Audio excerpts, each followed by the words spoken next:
Goji Berry here, and this is the first episode, guys, of the TV version of the Health and Wellness Connection show, not radio show anymore, guys. Health and Wellness Connection TV show, and I want to thank you guys for joining us to the transition over to television. Now, for those who are kind of interested in what we're doing and kind of wondering what's going on, will the radio show still exist? Don't worry, we will still broadcast the audio for the podcast listeners, so don't be concerned there. But we are now on television, guys, so I want to thank you guys for joining us, and we're going to have, of course, the great articles we always present by yours truly, Dr. Berry, and I want to thank you guys for joining us here on television. So, again, we are still broadcasting from Afro Vibes Television Studios here in Houston, Texas, and we're going to bring you some interesting articles that are coming out regarding, health and wellness and the news that kind of been going on over the past week or so. Now, of course, everyone knows that we still have issues with the coronavirus. Now, coronavirus is still, unfortunately, getting worse. Now, it is the fall season. A lot of people did predict that these numbers would go up with the fall season as people are more so indoors and people are getting close to one another. It's going to be, of course, increased risk for transmission. And, of course, we're seeing those numbers play out when we look at the official tallies. Now, of course, guys, we go to worldometers.info for all of our data. It's compiled fairly accurately from different sources across the globe. And it does show that we are in an uptick, guys. So total number of cases of the virus. All right, guys, so as we were saying, the coronavirus numbers are still quite large. 46.2 million people total have had the virus and been documented positive per the global numbers. Now, one thing we are seeing too is the death rates are starting to rise. Now, one thing that we have noticed is that the death rates have not been as high as they were initially when the virus first came on the scene last fall. However, the numbers are definitely heading upwards. Total of 1.1 million people have been pronounced deceased as a result of the coronavirus infection, and 33 million people have recovered. So again, reiterating the fact that this is not a death sentence, guys, but you still need to be careful because for many people, especially the older populations, it is extremely dangerous and has been a significant source of morbidity and mortality. So now let's talk about the countries in particular that have been implicated as far as some of the biggest countries where the coronavirus is most prevalent. Now, the USA is still number one and has led the charge for many months now, and many people are blaming Donald Trump, the current president of the United States, for those issues. Now, just a quick review of the numbers. 101,000 people were apparently newly diagnosed as of yesterday. So the numbers are definitely going up. If you recall, during the summer months, it would be about 30,000 new cases per day. So now we've definitely doubled that, nearly tripled those numbers to 100,000 cases a day. So we are definitely seeing increased uptick there. Now, the deaths are still actually up, but they're not as up as we anticipated given those initial new cases numbers. Total number of new deaths as of yesterday, which was October 30th, 988 people. So the deaths are definitely decreasing as a percentage of the overall cases, but definitely both are trending up. And for those reasons, there is much concern. Now, India has been another country that's really had a lot of issues dealing with the coronavirus as well. Increased cases have been a consistent theme for the past few months. Now, on the bright side, the numbers have actually decreased slightly. There are about 48,000 cases per day, about 550 deaths, and that's something that you have seen in the Indian numbers. The deaths have kind of remained low throughout the whole process, so they have been fortunate in that regard. So third, Brazil, they've also been high as well, and they've kept those numbers up, unfortunately, with 20,000 new cases and about 529 deaths. And France, Russia, number 4, with 1.5 million cases, 18,000 new cases diagnosed this past yesterday, 350 deaths. So overall, again, the numbers of new cases are definitely trending upwards, with deaths being also on the upward trend, but of course not those numbers that were initially predicted. Now, overall, many people have been kind of concerned about the coronavirus, and it's actually been considered the number one case or the number one issue that's facing many Americans as they head to the polls this upcoming week. Now, of course, everyone knows the election day is very soon, this upcoming Tuesday, November, so forth. So this has led to a lot of back and forth, a lot of polarization in the political landscape. And of course, once people go to the polls and make their vote, it's going to have a huge implication on how this whole pandemic is looked at going forward. Now, to reference that, many people are looking at Europe currently and seeing how they're responding to the pandemic given this new fall number in new rise in cases for the fall. as we said before, France is actually up on the list now. They've started to go up slightly to number 5. And Germany is also rising as well, number 15 with 20,000 new cases. And they're seeing their surge and are getting quite concerned. So much so that they're actually going to now reinforce a lockdown. News reports out of out of Europe are stating that because of the concern of the increased rising in cases, there are now overall move to actually impose new restrictive lockdowns to help reduce further spread of the virus in these European nations. Things like minimizing access to, minimizing people going to public events, going to social gatherings are being now banned, and only essential activities like school and essential work service are being allowed to operate. So many people predict that these things will also be instituted, especially if there's a new administration that comes on the scene. So we're watching these things closely, and because of this whole lockdown issue that led to so much anger and frustration throughout the globe, it's going to be interesting to see how the economy responds, the population responds to the potential of new lockdowns being reinstituted to help stem the tide of the coronavirus spread. So that's that. I know a lot of people are, kind of suffering what we call coronavirus fatigue. It's been in the news at the American Medical Association and Trump, and of course, have really not been the best of buds. News and was actually recent back and forth. There has been people who are just tired of it, and as a result, that have been going on between. Many people believe that this could lead to increased Fauci, who's the leader of what we call ignoring the recommendations because of. However, that has led to a lot of bad blood. Apparently, as a result, we're going to see if that's going to potentially make those attacks really have continued with the recent claim by the Trump administration that actions, or if they just start to do more. Physicians and other doctors groups are actually diagnosing. So we'll see how that plays out as we monitor these numbers. And now, obviously, these claims have been really not proven at all and are completely baseless. But the president has repeated them quite a bit, and this has led to many physicians, especially the president of the American Medical Association, who's based out of Fort Worth, really calling out the president for these baseless accusations and kind of challenging him to prove his claims or basically be quiet. And many people are also frustrated because a lot of these clinicians who are dealing with these patients who are dying of coronavirus are feeling like they're being kind of attacked or being accused of malicious intent when they're caring for their patients. So a lot of physicians are very, very upset. One of the members of the AMA, Dr. Susan R. Bailey, said a statement that that overcounting COVID-19 patients is literally illegal, malicious, and completely misguided as far as those charges, and really was very upset as far as her opinions regarding the whole fiasco. So, and of course, personally, as an emergency room physician who has actually worked and treated coronavirus patients, it's definitely, I think, outrageous to even assume that, because we all know the danger of this virus. So, and again, speaking for myself, I would be hard pressed to even believe something would exist. But, that being said, you can never say anything is an absolute, and who knows what's going on. But overall, there's really no evidence to support this claim. So hopefully, if there's any truth to these allegations, evidence is actually produced to prove that fact, and those who are, implicated are punished according to the law. But since there's no evidence to that effect, we're going to call it horse manure, if you will. So that being said, that hasn't really let a lot of physicians who have been dealing with coronavirus, put them in a good mood, and has led to increased stress amongst doctors and clinicians who are on the front lines. A recent article actually did come out recently, guys, that kind of brought this to light. It was a new poll of emergency room physicians, and they were kind of discussing some of the issues they're dealing with as they're facing some of the patients they're dealing with in the ERs, especially during this pandemic. And this kind of, this actually was done by the American College of Emergency Physicians. This is a group of advocacy group for ER physicians designed to help promote some of their issues.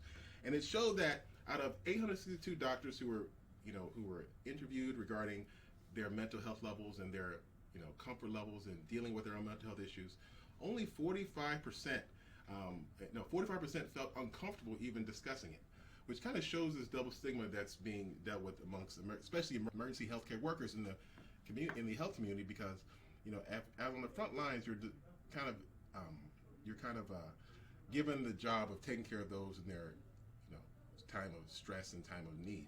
However, very few people are actually looking at the healthcare workers' stress levels themselves and really asking them whether or not they are truly in a proper, mental health space as well as physical health space to even be in that position to take care of others. So these things are coming up now, especially with the increase back and forth with the government, and there's a lot of also issues dealing with some of the social aspects of this entire pandemic. It's put a lot of stress on healthcare workers, especially clinicians, but of course, nurses and other, respiratory therapists and other healthcare workers will probably also be, have similar numbers if they're so queried. So, it's definitely something that I think this pandemic is really showing some of the cracks in the healthcare system, and is really, exposing some of the stress levels that are being imposed upon some of the healthcare workers trying to deal with this pandemic and trying to care for patients during this stressful time. Now, physicians, have been going through quite a bit, but one thing that's also been a problem that has not got enough attention, but is getting more, is some of the healthcare disparities that we're seeing in some of these cases that are being, being analyzed. One particular case that I was actually personally kind of taken aback once I saw it was the death of a young chief resident. Her name was Shanice Wallace, MD. She was a chief pediatric resident based out of Indiana University School of Medicine. Now, what was concerning is that she was a young, relatively healthy individual who apparently was pregnant and was working as a chief resident doing her daily duty. However, she actually passed away during childbirth as a result of complications from preeclampsia. Now, preeclampsia is a condition that's known to affect many individuals, especially in the African American community. It's basically a kind of a high blood pressure condition that many women develop around the 20th week of pregnancy.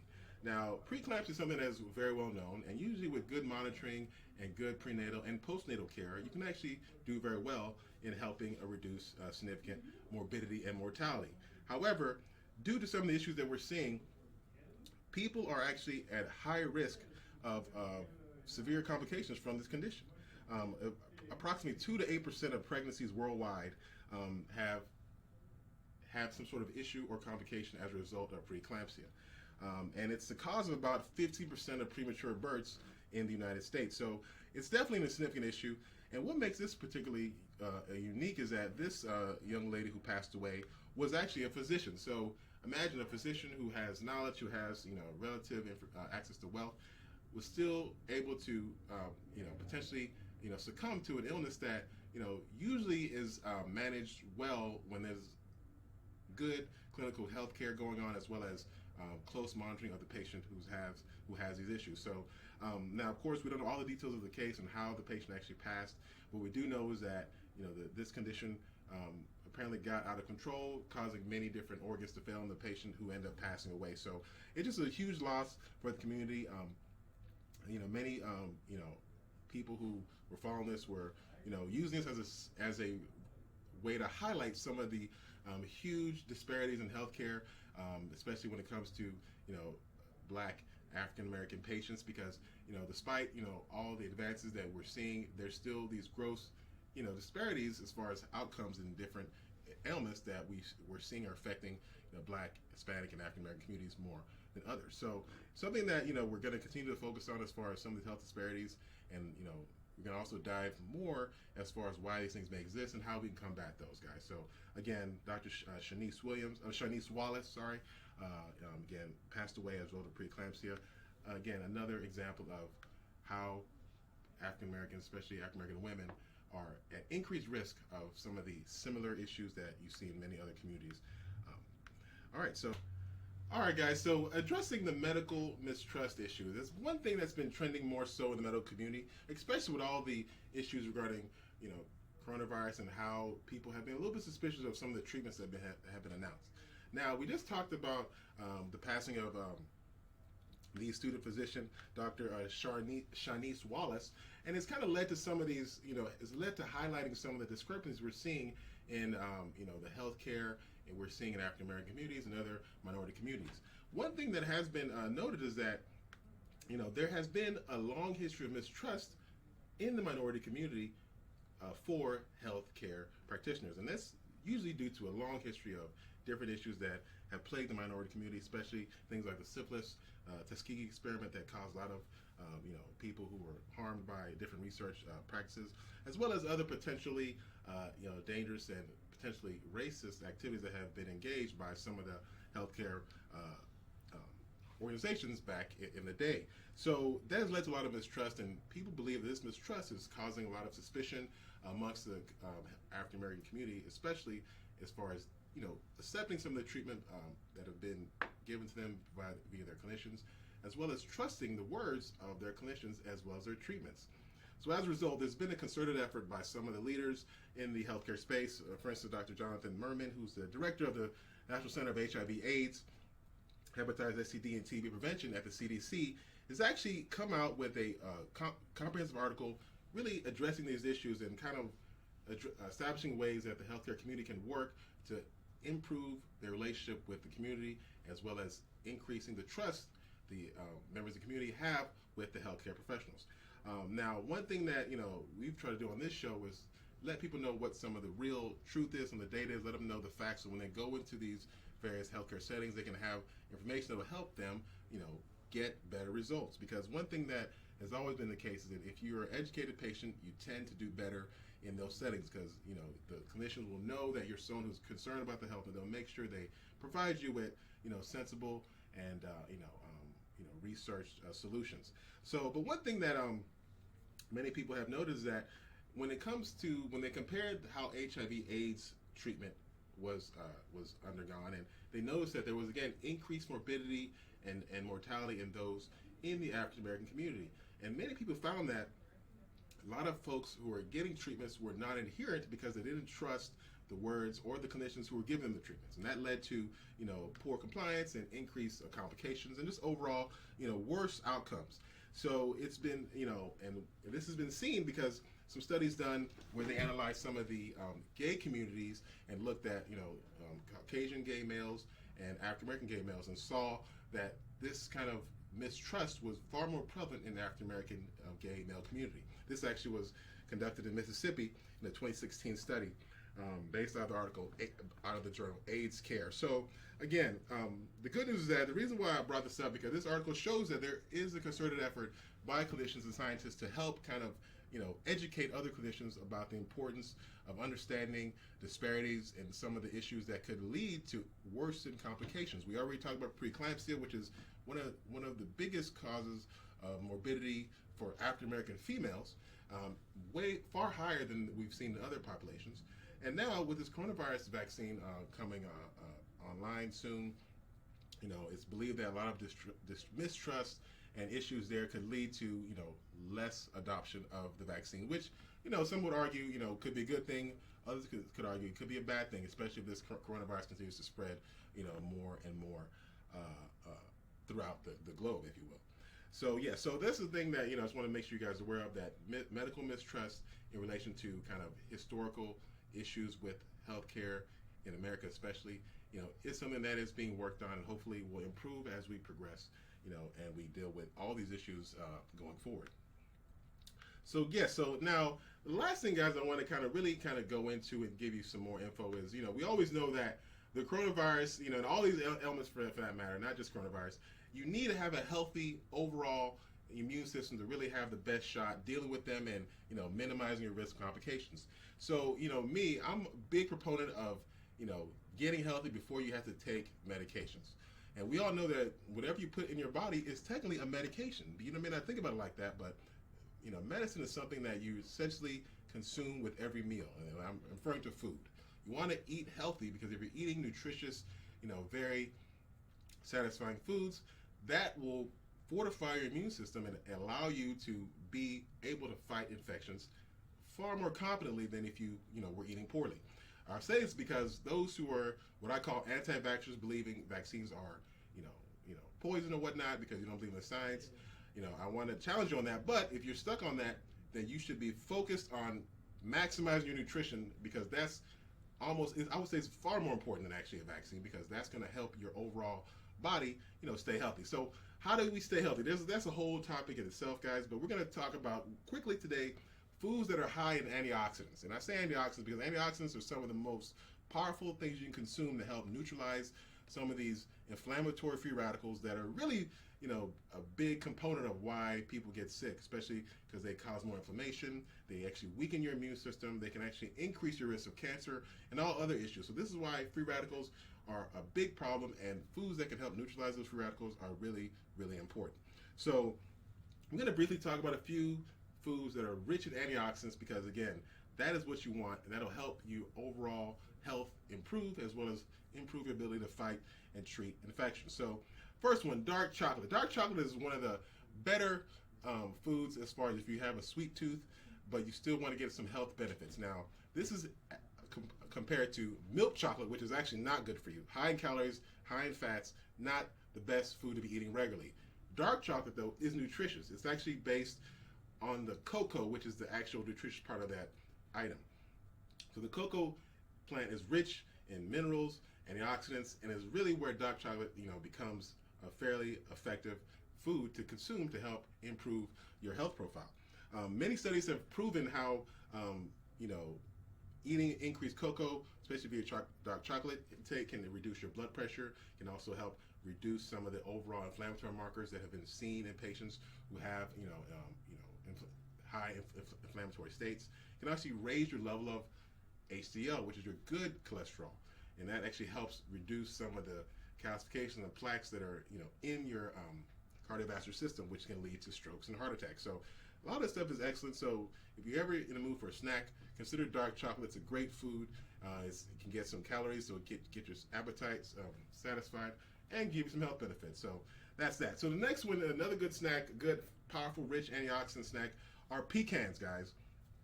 Pecans and nuts. I'm a big fan of nuts, guys. I always talk about nuts and different nuts on various shows because nuts are just so packed up with nutrition and overall health benefits. And they also taste good, at least to me. Now, if you're allergic to nuts, clearly ignore this stuff. I don't want to potentially put you in the hospital trying to, eat nuts for antioxidants. But if you can tolerate them, which hopefully most people can, definitely consider adding pecans to your diet.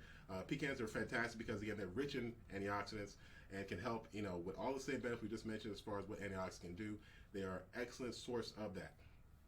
And, of course, in addition to this antioxidant boosting, they actually can help reduce your cholesterol levels as well.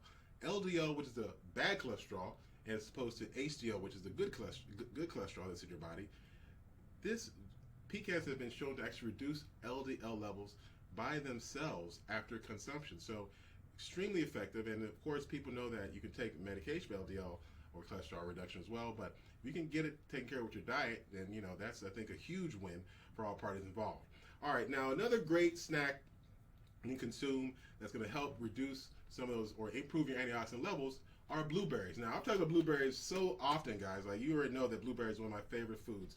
Why? They're low in calories, they're rich in antioxidants, they're rich in flavor and color. You can use them in so many different applications, from smoothies to even if you want to get crazy with it, you can make it like into a savory dish. Now, I'm not gonna get into the cooking style. That's for another show, I should say. But either way, blueberries are fantastic. So many studies have shown blueberries to be just so healthy, nutritious, guys. So if you haven't done this already, I know I mentioned this before, you mentioned this previously, add blueberries to your diet. Consume a couple servings a day if you can, just because of the health benefits.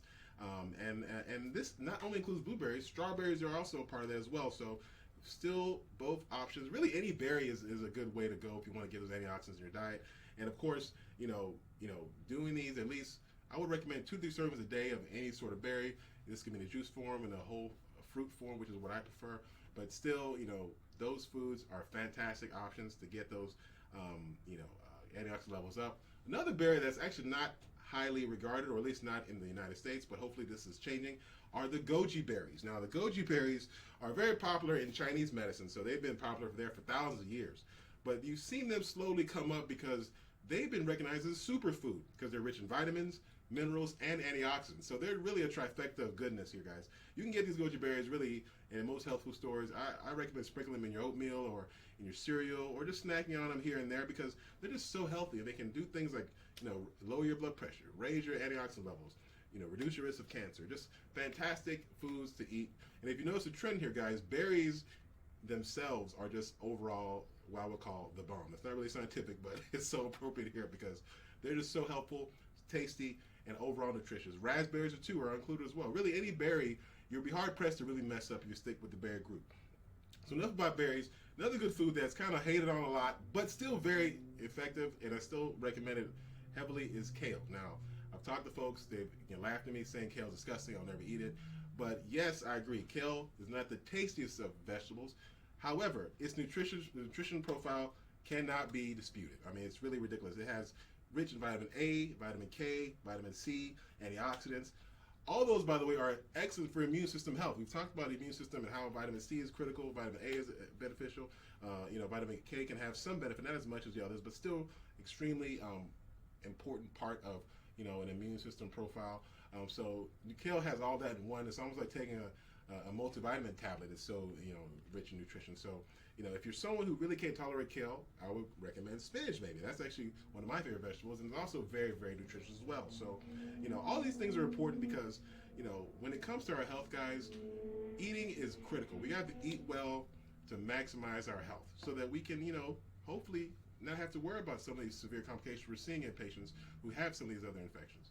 And things like kale, berries, and of course beans, guys. Beans are also rich in antioxidants, rich in fiber, and also excellent sources of various nutrients that can help us stay healthy, because that's really the name of the game, guys. Hopefully, guys, if you want more information regarding all this, check the website. We post all the articles on our Facebook page, www.facebook.com/nextlevelweightloss. Also, you can check me on Instagram as well, at Dr. Berry MD. You can search me there. I like to post all the articles and workout tips and different links to the show on those sites. And last but not least, you definitely want to continue tuning in to Afro Vibes TV, as we have a ton of amazing content for you guys coming up, from music, movies, documentaries, shows like mine, and other great, exciting programs that are just designed for awesome viewers like yourself. Again, thanks for joining us today on the Health and Wellness Connection show. I have so much content for you. I'm really excited for all the possibilities with the TV show. Hopefully, we're going to have all kinds of new venues, and we're going to go on location, different places, and bring guests in, of course. And it's going to be an awesome time, guys. So stay tuned, guys. We have a lot more entertainment for you. Stay tuned for more exciting programming from Afro Vibes TV. Peace.